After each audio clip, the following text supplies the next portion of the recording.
Dear students, आज हम शुरू करने जा रहे हैं ह्यूमन इवोल्यूशन के बारे में। 350 million years ago age of reptiles था, यानी सरीसृपों का युग था।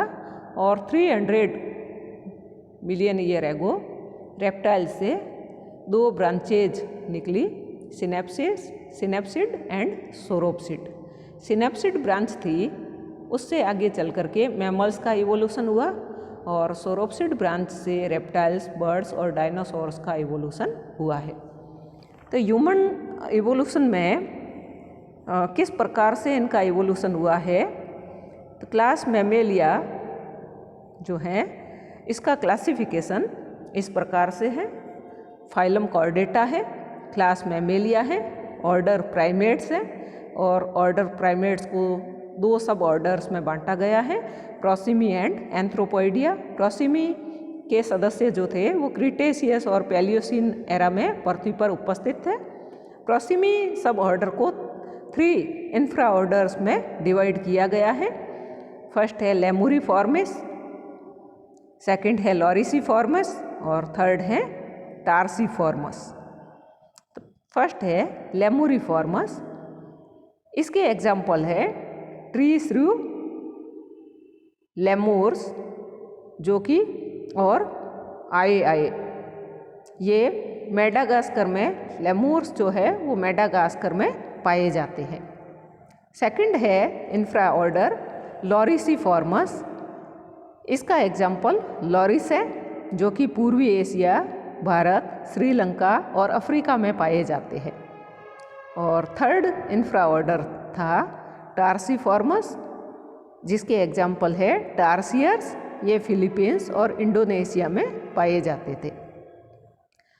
सेकंड सब ऑर्डर है एंथ्रोपोइडिया, जो कि ग्रीक भाषा के शब्द एंथ्रोपोस से लिया गया है और जिसका मतलब होता है मैन लाइक, यानी मनुष्य के जैसे। इसको 3 सुपर फैमिलीज में बांटा गया है, 3 अधिकुलों में बांटा गया है। फर्स्ट है होमोनॉइडिया, सेकंड है प्लेटिराइनी और थर्ड है कैटेराइनी। फर्स्ट है होमोनॉइडिया, इसमें एप्स एंड मैन को शामिल किया गया है, यानी कपियों को और मनुष्य को शामिल किया गया है। सेकंड थी प्लेटिराइनी, जिसमें न्यू वर्ल्ड मंकीज को शामिल किया गया है, यानी आधुनिक दुनिया के बंदरों को शामिल किया गया है।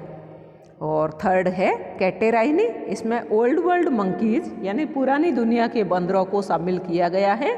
प्लेटिराइनी और कैटेराइनी की उत्पत्ति 4 करोड़ वर्ष पूर्व इयोसीन के अंत में हुई थी। होमोनॉइडिया अधिकुल को 2 कुल में बांटा गया है, 2 फैमिलीज में बांटा गया है, पॉन्जिडी एंड ओमिनिडी। पॉन्जिडी जो फैमिली है इसमें गिब्बन, गोरिल्ला, चिंपैंजी और ओरंगुटान यानी इन एप्स को शामिल किया गया है, इन कपियों को शामिल किया गया है। और होमोनिडी कुल में रामापिथिकस, कैनियापिथिकस, पैरांथ्रोपस, जिनजेंथ्रोपस, ऑस्ट्रेलोपिथिकस और होमो को शामिल किया गया है। तो इस प्रकार से इनका किस प्रकार से इवोल्यूशन हुआ है उसके बारे में इसमें बताया गया है। क्लासिफिकेशन ऑफ मैन, यह आपके परीक्षा में 1 नंबर का प्रश्न पूछा जाता है कि मनुष्य का वर्गीकरण लिखिए। फाइलम कॉर्डेटा है, सब फाइलम वर्टिब्रेटा है, class Mammalia, sub class Eutheria, order Primates, sub order Anthropoidea, super family Hominoidea, family Hominidae, genus Homo and species sapiens. परीक्षा में 1 नंबर का प्रश्न पूछा जाता है। आधुनिक मानव का जूलॉजिकल नेम लिखिए या उसका वैज्ञानिक नाम लिखिए। तो आपको लिखना है उसमें होमो सैपियंस सैपियंस। एक इस बुक में स्पेसीज में जो सभी लेटर्स होते हैं वो स्मॉल लेटर्स होते हैं, यहाँ पर यह प्रिंटिंग मिस्टेक है। सैपियंस में एस जो है वो स्मॉल होगा। प्राइमेट्स में प्रोसीमियंस, जैसा कि अभी हमने पीछे पढ़ा था, लेमूर, टार्सियर्स एवं संबंधित रूप एवं एंथ्रोपॉइड्स, जिसमें कि बंदर, कप्पी और मनुष्य को सम्मिलित किया गया है, ये छोटे रोडेंट समान या इंसेक्टिवोरस मैमल्स के वंशज थे, जो कि लगभग 80 मिलियन वर्ष पूर्व विकसित हुए। यहाँ पर इनके कुछ के डायग्राम दिए गए हैं, किस प्रकार से जो ट्री श्रीव थे यानी वृक्षाश्रयी छुछुंदर जैसे जीव थे, वो धीरे धीरे बंदरों से ये कपियों में डेवलप हुए हैं और इनसे आगे चल कर के मनुष्य का विकास हुआ है। कैरोलस लिनियस ने मानव को होमो सैपियंस वाइज मैन नाम दिया था। हक्सले ने मानव की उत्पत्ति को पुस्तक the man's place in nature में समझाया। डार्विन ने मानव की पूर्वस्था को पुस्तक द डिसेंट ऑफ मैन में समझाया। मानव ऑर्डर प्राइमेट का सदस्य है और प्राइमेट की उत्पत्ति और विकास 80 से 100 मिलियन वर्ष पूर्व पैलियोसिन युग में प्रारंभ हुआ। प्राइमेट की उत्पत्ति एलिफेंट श्रू से हुई, लेकिन ये वास्तविक प्राइमेट्स नहीं थे। तो एलिफेंट श्रूज जो हैं, इनकी उत्पत्ति और विकास मीसोजोइक महाकल्प के अंत में हुआ और इनके कैरेक्टर्स जो थे, इनके रेटिना में केवल श्लाकाएँ थी, शंकु नहीं थे, यानी रोड्स थी, कोन्स एब्सेंट थे, पंजे उपस्थित थे, लेकिन इनके नेल्स एब्सेंट थे। स्नाउट लंबी थी, जबड़े वी आकृति के थे और इनका स्वभाव इंसेक्टिवोरस या कीटाहारी था और इनमें 2 जोड़ी या 2 पेयर्स मेमोरी ग्लैंड्स उपस्थित थी। इसके बाद में ट्री श्रू, इनकी उत्पत्ति एलिफेंट श्रू से पैलियोसिन युग में हुई और यह प्रथम वास्तविक प्राइमेट्स थे, क्योंकि इनकी रेटिना में रोड्स और कोन्स, श्लाकाएँ और शंकु दोनों उपस्थित थे। इनके नेल्स प्रेजेंट थे, लेकिन इनके पंजे जो थे वो एब्सेंट थे। स्नाउट छोटी होती है, जबड़े वी आकृति के हैं और इंसेक्टिवोरस है और इनमें भी 2 पेयर्स मेमोरी ग्लैंड्स उपस्थित है। ऑर्डर प्राइमेट्स को 2 सब ऑर्डर्स में बांटा गया है। पहला है प्रोसीमियंस, इसमें लीमर, लॉरिस और टार्सियस को रखा गया है। जैसा कि अभी हमने पढ़ा था, लीमर मेडागास्कर में इसका इवोल्यूशन हुआ है, लॉरिस का चाइना में और टार्सियर्स का इंडोनेशिया में इवोल्यूशन हुआ है। और मानव से निकटता का क्रम में इसमें टार्सियर्स जो है वो मनुष्य से ज़्यादा नज़दीकी है, लॉरिस, और उसके बाद में लीमर का नंबर आता है। यह मानव के प्रोसीमियन पूर्वज कहलाते हैं। सेकंड सब ऑर्डर है एंथ्रोपॉइडी, इसमें मंकीज, एप्स और ह्यूमन को रखा जाता है। मंकीज 2 प्रकार के होते हैं, जैसा कि हमने पढ़ा था, Platyrrhini and Catarrhini. Old world monkeys and new world monkeys. Old world monkeys जिसमें कि बेबून्स और रीसस यानी मकाका को रखा गया है, और ओल्ड वर्ल्ड या पुरानी दुनिया जो है अफ्रीका और एशिया प्रायद्वीप को कहते हैं। और ओल्ड वर्ल्ड मंकीज जो थे उनमें लंबी या छोटी अपरिग्राही पूंछ उपस्थित होती है, यानी नॉन प्रीहेंसाइल प्रकार की पूंछ उपस्थित होती है। इनकी नोज जो है वो फ्लैट या चपटा होता है। नाक, नॉस्ट्रिल्स नीचे की ओर दबे हुए होते हैं। जबड़े या जॉ इनके यू आकृति के होते हैं, यू शेप्ड होते हैं, और इनका डेंटल फॉर्मूला 2 1 2 3 यानी कि ह्यूमन लाइक या मनुष्य के समान होता है, यानी कि इनमें भी दांत जो हैं 32 दांत पाए जाते हैं। और फीमेल्स में मेंस्ट्रुअल साइकिल उपस्थित होती है। सेकंड है न्यू वर्ल्ड मंकीज, जिसमें कि स्पाइडर मंकी एंड मार्मोसेट्स को रखा गया है, और नई दुनिया जो है साउथ एंड मिडल अमेरिका को कहते हैं। इसमें इन बंदरों की पूंछ जो है वो लंबी और प्रीहेंसाइल प्रकार की होती है। इनकी नाक ऊपर उठी हुई होती है, नॉस्ट्रिल्स भी ऊपर की तरफ होते हैं, जबड़े यू शेप्ड होते हैं, और इनका डेंटल फॉर्मूला 2 1 3 3 यानी कि इनमें कुल दांतों की संख्या 36 होती है। इनकी फीमेल्स में मेंस्ट्रुअल साइकिल एब्सेंट होती है, लेकिन एस्ट्रस साइकिल प्रेजेंट होती है। तो इस प्रकार से ओल्ड वर्ल्ड मंकीज जो है वो मनुष्य के अधिक निकट संबंधी है। फिर है मॉडर्न डे एप्स, यानी आधुनिक काल के कपी, ये 4 प्रकार के होते हैं। और चिंपैंजी, गोरिल्ला, ओरंगुटान और गिब्बन, यही इनका मनुष्य से निकटता का क्रम है, क्योंकि इनकी क्रैनियल कैपेसिटी जो है चिंपैंजी में 400 सीसी होती है, गोरिल्ला में 500 सीसी, ओरंगुटान में 400 सीसी एंड गिब्बन में 100 सीसी होती है। इसमें से चिंपैंजी, गोरिल्ला और ओरंगुटान को पॉन्जिडी फैमिली में रखा गया है और गिब्बन को आइलोबैटिडी फैमिली में रखा गया है। और गिब्बन भारत में पाया जाने वाला एकमात्र एप या कपी है।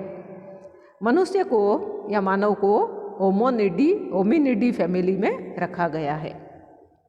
तो मनुष्य और एप्स में क्या समानताएं हैं और क्या असमानताएं हैं, तो पहले हम पढ़ेंगे ह्यूमन एंड एप में सिमिलरिटीज़।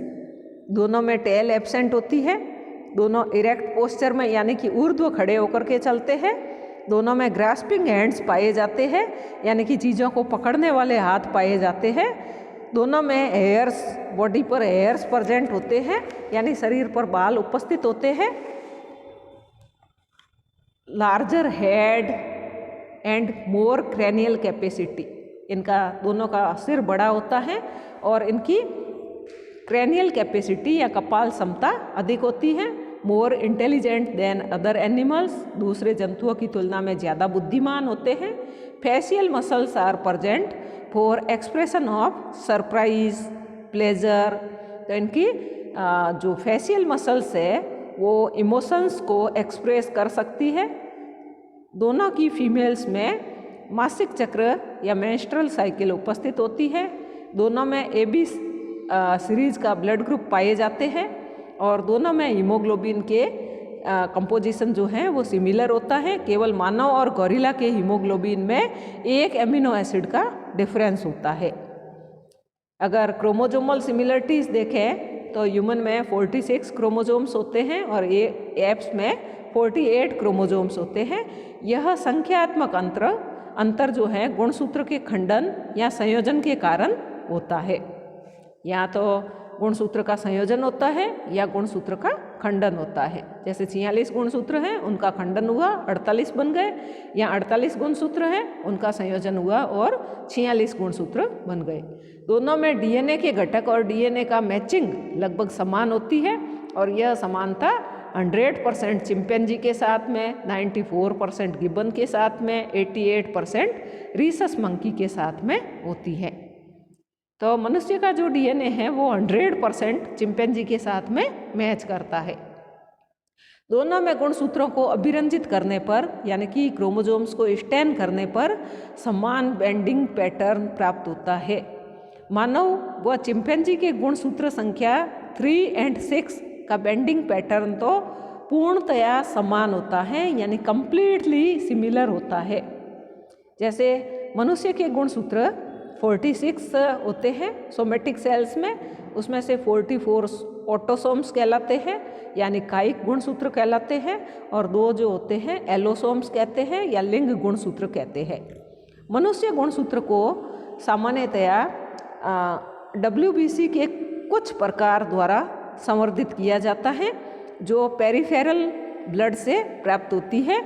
इनको फिर विशिष्ट स्टेंस से ट्रीट किया जाता है जिससे यह प्रत्येक गुणसूत्र की लंबाई में कैरेक्टरिस्टिक्स बैंड्स उत्पन्न हो जाते हैं और गुणसूत्र के प्रत्येक युग्म के लिए यह बेंडिंग पैटर्न जो है वो स्पेसिफिक प्रकार का होता है। बेंडिंग पैटर्न प्रत्येक गुणसूत्र या उनके भाग को पहचानने में एनेबल है या सक्षम है। गोरिल्ला, चिंपैंजी और ओरंगुटान में द्विगुणित गुणसूत्र की संख्या 48 है और मनुष्य और महाकपी के बैंडेड क्रोमोजोम्स की तुलना भी की गई है। मनुष्य की जो 2N सेल है यानी डिप्लॉइड सेल है और एप की कोशिका में DNA की कुल मात्रा असमान नहीं है। इसी तरह गुणसूत्र की संरचनात्मक संगठन में चिंपैंजी और मनुष्य की उत्पत्ति समान मानी गई है। सभी मनुष्य प्रजातियों में गुणसूत्र की संख्या आकार की समान होती है। तो यहाँ पर क्रोमोजोम नंबर 3 और 6 जो हैं वो उसका कंपैरिजन किया गया है। इसमें से ए जो है वो मैन का है और बी चिंपैंजी का है। तो यहाँ पर इनका बेंडिंग पैटर्न बिल्कुल एक समान पाया जाता है। तो इस प्रकार से ये इनमें समानताएं पाई जाती है। सेकंड है dissimilarities between human and apps. Apps जो होते हैं वो सेमी इरेक्ट पोस्चर होती है, जबकि ह्यूमन जो है वो कंप्लीट इरेक्ट पोस्चर होती है। यानी कि कपी जो होते हैं वो पूरी तरह से ऊर्ध्व खड़े नहीं हो पाते हैं, जबकि मनुष्य पूरी तरह से सीधे खड़े हो सकते हैं। कपिया की गर्दन छोटी और धंसी हुई होती है, जबकि ह्यूमन की जो गर्दन है, नेक है, वो लंबी और ऊर्ध्व होती है। कपिया के पूरे शरीर पर बालों की घनी वर्दी होती है और मनुष्य में बाल कुछ ही स्थानों पर पाए जाते हैं।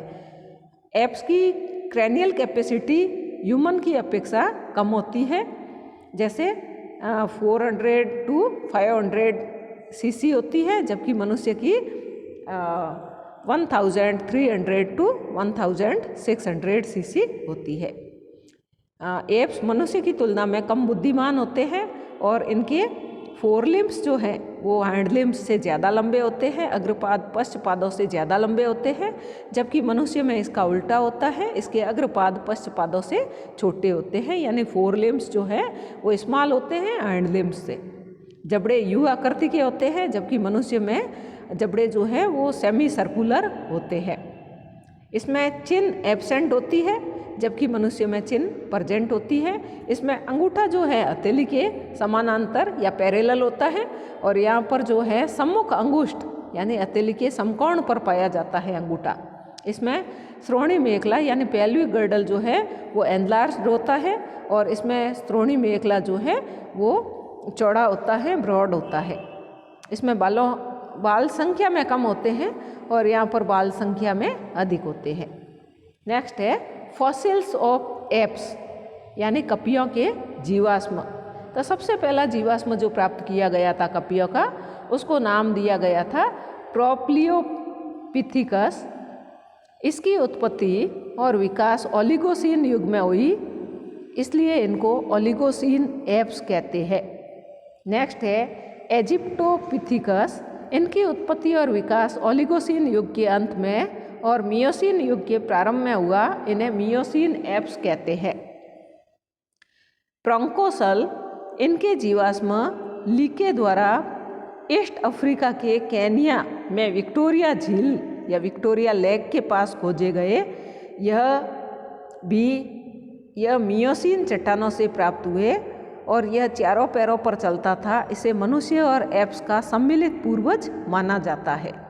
नेक्स्ट है ड्रायोपिथिकस। इनकी उत्पत्ति और विकास मियोसीन युग में हुआ।